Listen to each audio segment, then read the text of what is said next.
شده 2560 نفر هستند که از این تعداد 1295 نفر در مراکز درمانی طی 24 ساعت گذشته بستری شدند.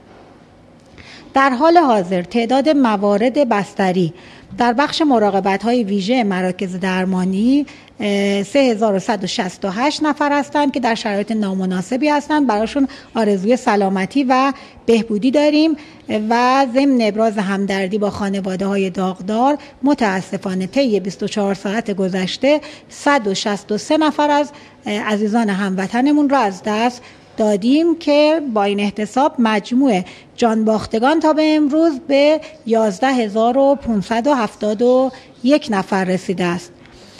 مجموع موارد شناسایی شده تا امروز 240438 نفر هست و تعداد بهبود یافتگان تا کنون به لطف و مدد الهی و تلاش بی‌امان همکاران ما 201330 نفر هست. استان‌هایی که دیروز به عنوان قرمز و وضعیت هشدار اعلام کردیم کماکان در همین وضعیت هستند.